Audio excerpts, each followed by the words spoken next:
Is growing apart from your partner a real concern in the process of transformation? Absolutely. The objective is, regardless to whether it's a partner, it's friends, it's family, it's pretty much the same approach. It's probably easiest with your partner, especially if you're an adult and you share a living space with your partner, because they probably know you best, quite honestly. And they can see the transformation coming probably before you can in a lot of instances. And in some instances, they're going to include themselves. So they will initiate the conversation probably before you're even ready to discuss it, because they'll see the transformation coming before you do. They'll be able to process it before you do, meaning process that it's on its way. Perhaps they won't be able to process it in regards to what it's going to mean and how it's going to show up, because no one knows that until it happens. In most instances, if you have a healthy relationship, they'll create room for it. Probably more room than you'll create for it. And when I say it, I mean the transformation, the actual process of transforming as well, not just when it happens. Because really by that time, there really isn't much to talk about. It's already done. So the objective is to bring someone along the journey with you. And oftentimes that can be very confronting. Because it's confronting, it's uncomfortable. And because it's uncomfortable, especially when it comes to your partner, especially in regard to men, we may shy away from it because you want to be the leader within your relationship. And going through a process of transformation in your romantic relationship can be perceived as a moment of vulnerability. And you may not be interested or comfortable enough with yourself to be vulnerable in that way with your partner. Because in transforming, there's some ambiguity there. You're moving away from who you once were into who you're becoming in a much more aggressive manner. And because it's more aggressive, it's much more obvious. But there's a void there. There's a void of the unknown.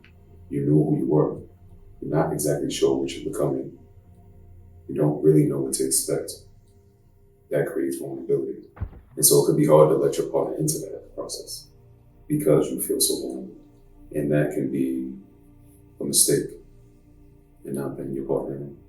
That can be the moment when you exclude them from the process and thus provide an opportunity or more of an opportunity for you to grow away from your partner, for your partner to grow away from you. Because you don't know how long the transformation is going to take. It could take a day, it could take a year, it could take 5 years. In 5 years, things can surely change. So it's important to make sure that your partner is a part of the process and feels welcomed in the process. Because sometimes your partner is trying to be a part of the process, trying to support you in your transformation. But because it's a vulnerable experience for you, you reject your partner. And over an extended period of time, rejection can lead to you and your partner growing apart. Include your partner in the process. Appreciate their love for you, appreciate their support. Including them in the process is not just letting them ask questions and you answering them. It's also you proactively including. You proactively introducing conversations, initiating conversations, speaking about the different feelings that you're having as you're going through this process, speaking about the different thoughts that you're having, speaking about your perception of things and how that's changing. Because whatever is happening with you is going to impact your partner's life as well. And so to not include them is a bit short-sighted, or to try not to include them. Because whether you are trying to keep it away from them or actively including them, they're included either way, because it's going to impact their lives, because you share a life with that person. And if you're changing, if you're transforming, essentially what that means is your relationship is transforming. I would say be mindful if you can. Include your partner in every step of the way. Probably more than you include your friends and your family. Because your friends and your family don't share life with you anymore. Well, your family doesn't share life with you anymore. Your friends kind of have a partial experience with you. Your partner is, ideally speaking, really in it with you. That's the person that you are really doing life with at a capacity that you're not doing it with your family or your friends. And studies suggest that's where 90 to 95% of your happiness is going to come from.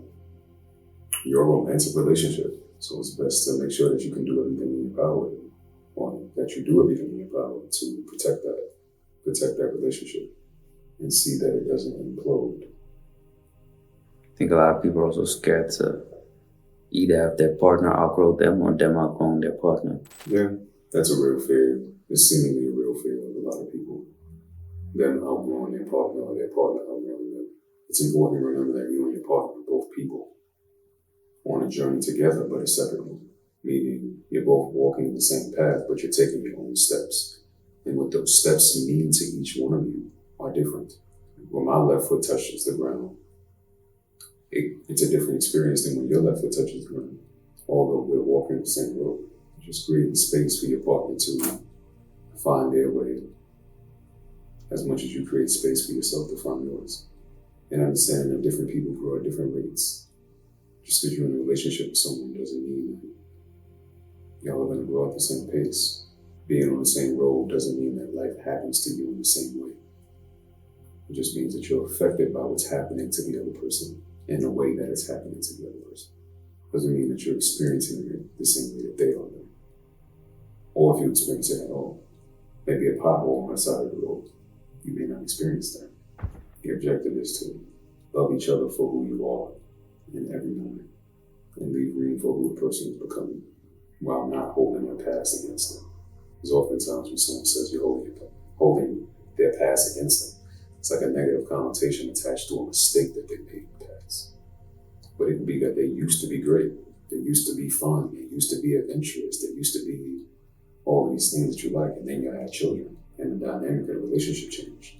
And now you keep bringing up, or you keep thinking about how this person used to be, as opposed to loving them for who they are now.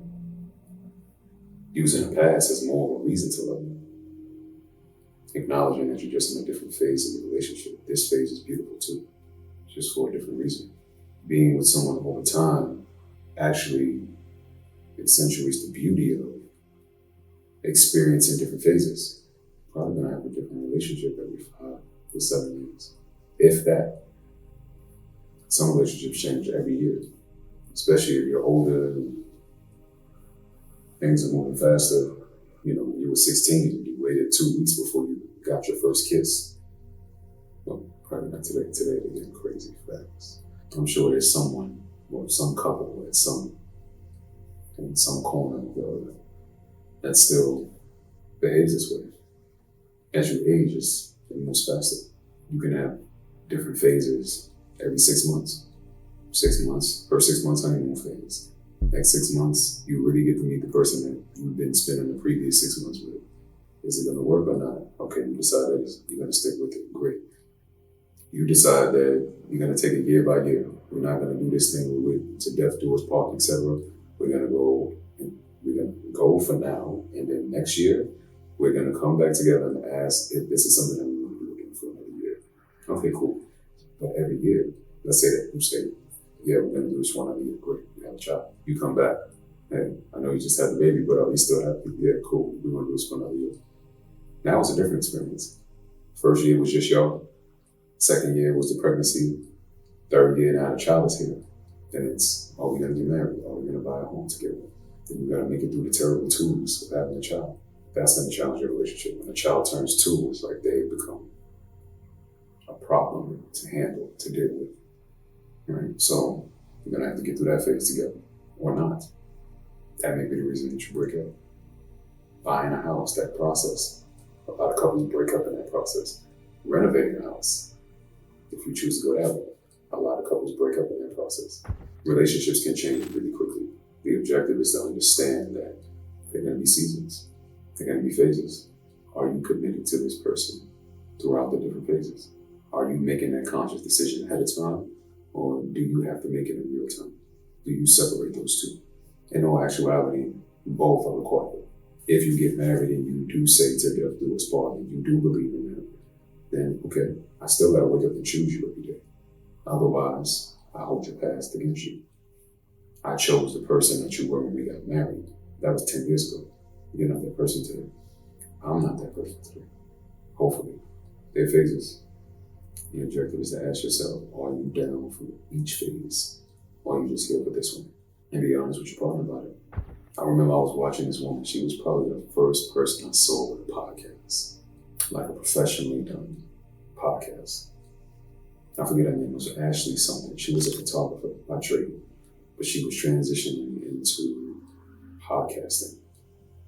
And she had a show, I believe, called Conversations. She was a celebrity photographer, so she had all these celebrity friends. And they would come to her podcast, sit on her couch in her living room, and they would talk about life, what it was like to be a mom, what it was like to be married, what it was like to be a woman in America, etc. And one of the things she would say is she told her husband, I only have 10 years. I can marry you. I love you. We can have children. But I can only guarantee that I'm going to be with you for 10 years. I can't guarantee that death, until death do us part in those things. I only have 10 years. That I can guarantee. So this is the kind of communication that I'm saying, that I'm talking about. Off the top, this is the amount of time that I have. I'm either here for 10 years till death do us part, or just this season. Today, it seems like, in a lot of instances, we find that people are just interested in this season. This season meaning the honeymoon phase. I remember like 4 or 5 years ago, there was some research done calculating the average duration of a relationship. I believe it was in the States. And the average duration was 8 months of a relationship. I remember also speaking to quite a few people about relationships, and these were grown people. These were people in their 30s that had never experienced a relationship longer than 6 months. Never, up until that point. And the ones who did only did so that they could say they did, because they were beginning to become alarmed by the fact that they were in their 30s and found it hard to meet and sustain interest in one person for longer than 6 months. And so they convinced themselves to go a year, but they did not enjoy it. It was only to say that they did it for a year, that they had a long-term relationship. So today, it seems like the honeymoon phase is the only phase that the younger generation, in some instances, even millennials, seem to be interested in. But also, to a large extent, they're honest about it. It's almost not even an expectation in a lot of instances for it to last beyond the honeymoon phase. There's also not an expectation for it to be anything other than poly. At least that's what's being expressed loudly. Perhaps the undertone is very different. This is what's being expressed loudly. So this communication is required, I believe. Or at least I believe it's important to sustain it, because it seems to be here. But it's easy to be there when you're not interested in committing. It's harder when you have a long-term relationship, because now that person gets the opportunity to see more than just the parts you want them to see, which are the good parts. Now they get a peek behind the curtain. They get to witness the parts that you tried to hide in the first 6 months. And perhaps you were really good at hiding it. They get to see that now. By default, you're agreeing to them seeing it, but it's still a process to get comfortable with. It's important to sustain that communication with someone that you want to be with for an extended period of time throughout your transformational process. It's funny, I had a conversation with this at work yesterday. Dude was 52 and he has a kid. He said, like, after his baby mom, all those other relationships never last longer than 2 years. They say it's also harder to maintain a relationship as you age, because you get stuck in your own ways. You get accustomed to it only being you. So now that you have to consider someone else's feelings, someone else's mannerisms, someone else's thought processes, you have to include someone else in your schedule consistently. That's something that a lot of people may be attracted to conceptually, but not so attracted to practically. And it shows because of this kind of reality. Not having a relationship that lasts longer than a year or two, if you make it that long. And is it really a relationship? I remember having a conversation with my brother, and I was talking about being in high school and being with the same person for an extended period of time. He said to me, yeah, but that's not a relationship. That went in high school. And I said, yeah, But that high school relationship is not considered a relationship because outside of you saying that you are with this person and that person saying that they're with you, there's nothing else there to symbolize your relationship.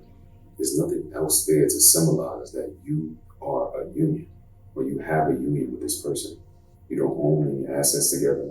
You don't live together. You don't have a shared bank account. You don't have any children. Nothing.